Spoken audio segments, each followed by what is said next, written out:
जय भीम साथियों, आज हमारे रहबर, हमारे मसीहा, करोड़ों शोषित, वंचित, पीड़ित दलितों के मुक्ति दाता, भारत के संविधान निर्माता डॉक्टर बाबा साहेब अम्बेडकर के संपूर्ण जीवन परिचय को आपके समक्ष रखने का पूरा प्रयास करेंगे। हालांकि बाबा साहेब अम्बेडकर के जीवन संघर्ष, उनके त्याग, समर्पण, बलिदान को अपने शब्दों में कहना ये बात छोटा मुंह बड़ी बात हो जाएगी, लेकिन फिर भी इतिहास के पन्नों में दर्ज डॉक्टर अम्बेडकर की जीवन संघर्ष को हम बहुत कम शब्दों में आपके समक्ष रखने का प्रयास करेंगे और इस आशा और उम्मीद के साथ ये जीवन संघर्ष की कहानी, वो सच्ची घटना आधारित आपके सामने रखने वाला हूं, इस उम्मीद और आशा के साथ कि इन बातों को सुनकर आप दृढ़ संकल्पित होंगे बाबा साहेब अम्बेडकर के कारवां, उनके मूवमेंट को बढ़ाने के लिए। बाबा साहेब अम्बेडकर के त्याग, समर्पण, बलिदान को भूलकर आप घर नहीं बैठे रहेंगे। इसी आशा और उम्मीद के साथ उनके जीवन संघर्ष से जुड़ी ये बातें, ये कहानी आपके समक्ष रख रहा हूं।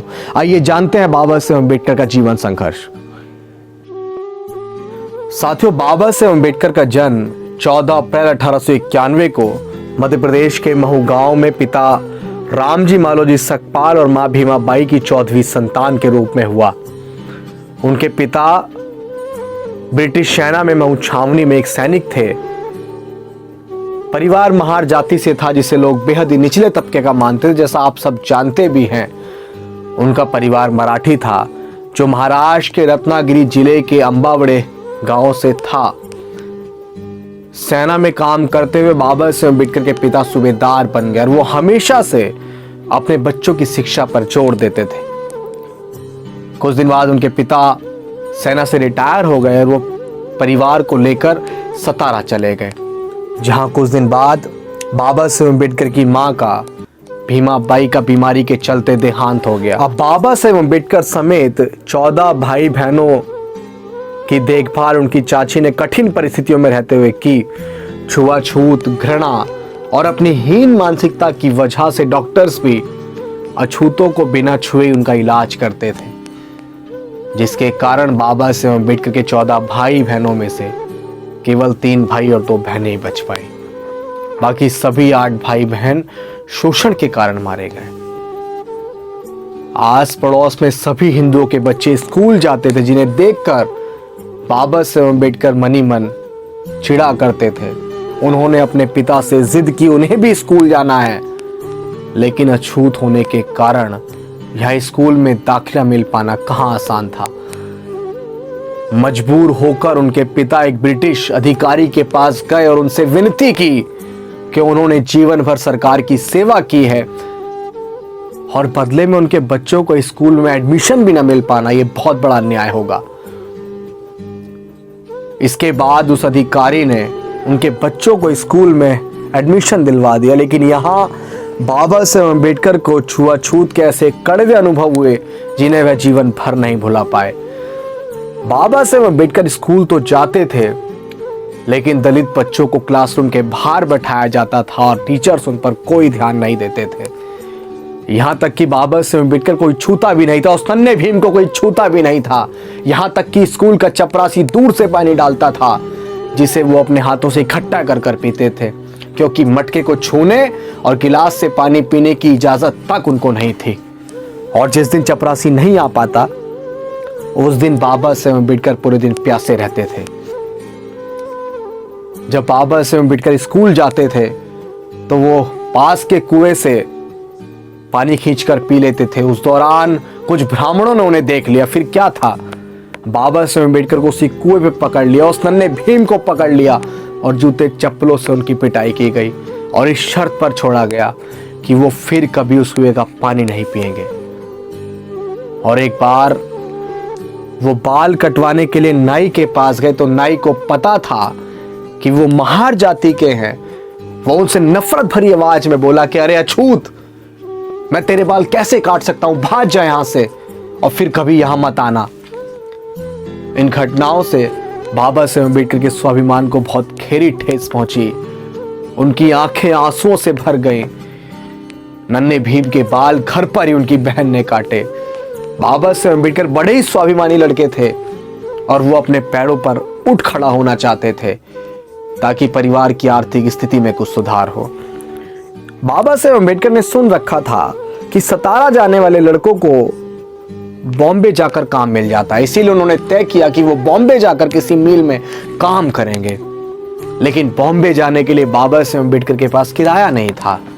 तो बाबा साहेब अम्बेडकर ने एक प्लान बनाया कि वो अपनी चाची के बटुए से पैसे चुराकर बॉम्बे चले जाएंगे।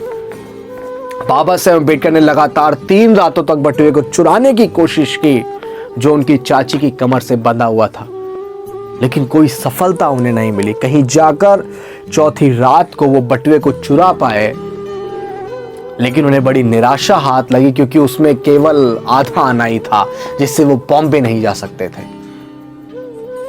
4 रातों के इस एक्सपीरियंस ने बाबा साहेब अम्बेडकर को अंदर तक हिला के रख दिया। इसके बाद उन्होंने एक नई योजना बनाई जिसने उनके पूरे जीवन को बदल के रख दिया।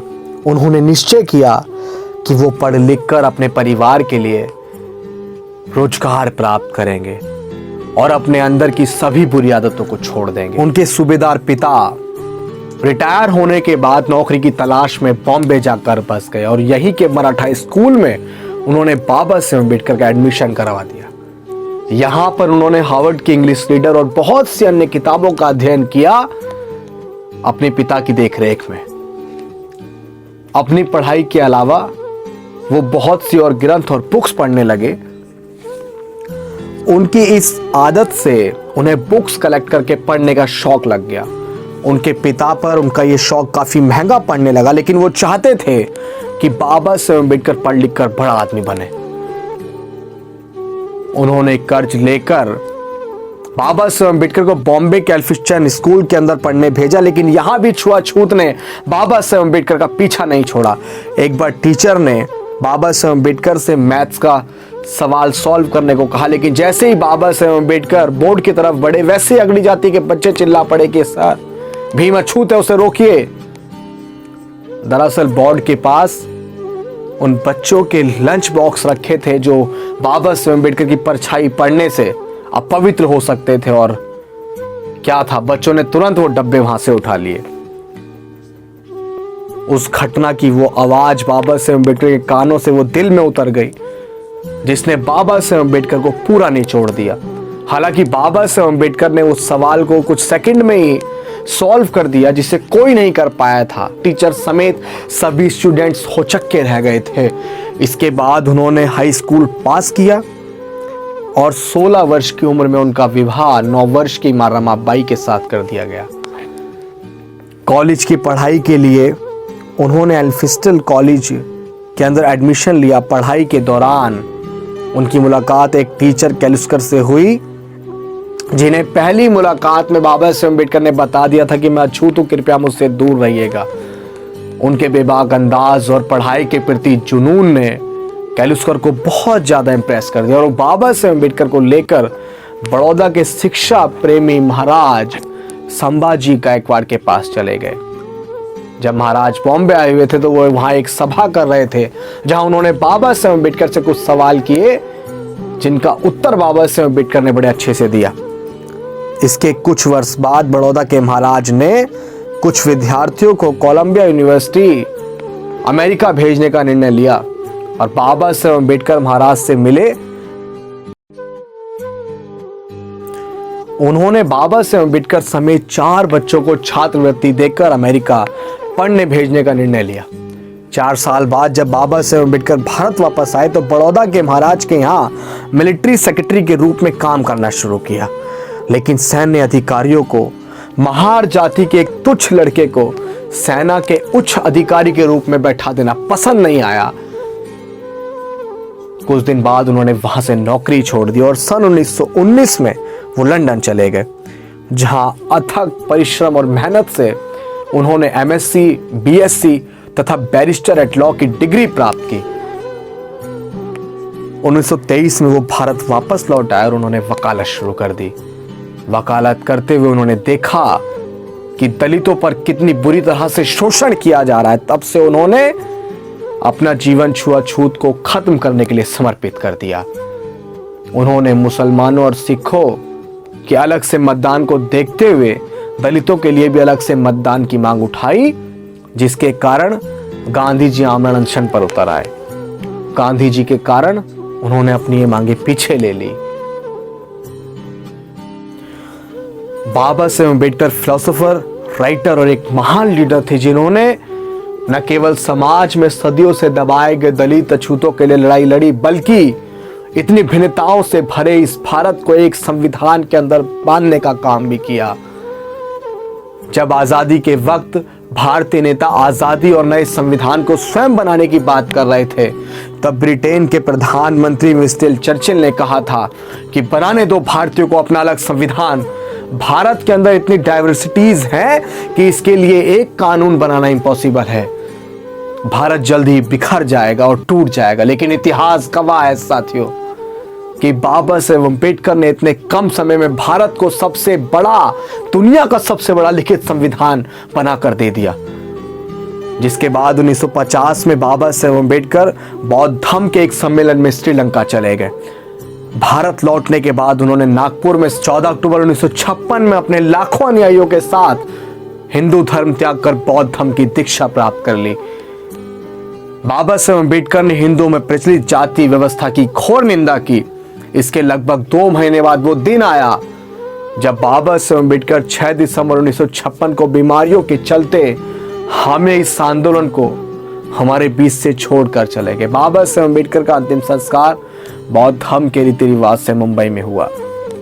बाबा साहेब अम्बेडकर के मरणोपरांत कई वर्षों तक कांग्रेस की सरकार रही, लेकिन उन्होंने जीते जी अपने नेताओं के लिए भारत रत्न तो घोषित किया, लेकिन बाबा साहेब अम्बेडकर को उन्होंने सम्मान और भारत रत्न नहीं दिया। लेकिन 1980 में वीपी सिंह की सरकार आने के बाद बाबा साहेब अम्बेडकर का दूसरा रूप मान्यवर कांशीराम साहब के संघर्ष ने वीपी सिंह सरकार को मजबूत किया और बाबा साहेब अम्बेडकर को सहसम्मान भारत रत्न दिया गया। बाबा साहेब अम्बेडकर कहते थे कि जीवन लंबा होने की बजाय महान होना चाहिए। मैं ऐसे धर्म को मानता हूं जो समता, स्वतंत्रता और भाईचारा सिखाए। साथियों, मुझे उम्मीद ही नहीं पूरा विश्वास है कि बाबा साहेब अम्बेडकर के जीवन संघर्ष की ये एक कहानी जो बहुत कम शब्दों में मैंने आपके समक्ष रखी है, आप इनको सुनकर अपने घर नहीं बैठेंगे। बाबा साहेब अम्बेडकर का कारवां बढ़ाने की जिम्मेदारी आजकल के उन नौजवानों पर है जो पढ़े लिखे शिक्षित हैं, क्योंकि आप किसी और से उम्मीद नहीं कर सकते हैं। अगर आप अपने भविष्य को बेहतर बनाना चाहते हैं, अपने आने वाली पीढ़ी के भविष्य को बेहतर बनाना चाहते हैं, तो आज आपको अपने घरों से निकलना होगा मेरे साथियों। अगर आप अपने बारे में नहीं सोचेंगे, आप अपने महापुरुषों के कारवां को नहीं बढ़ाएंगे, तो 7 समुंदर पार से आपके महापुरुषों के कारवां को बढ़ाने दूसरा नहीं आएगा। इसी आशा और उम्मीद के साथ अपनी बात को खत्म करूंगा साथियों।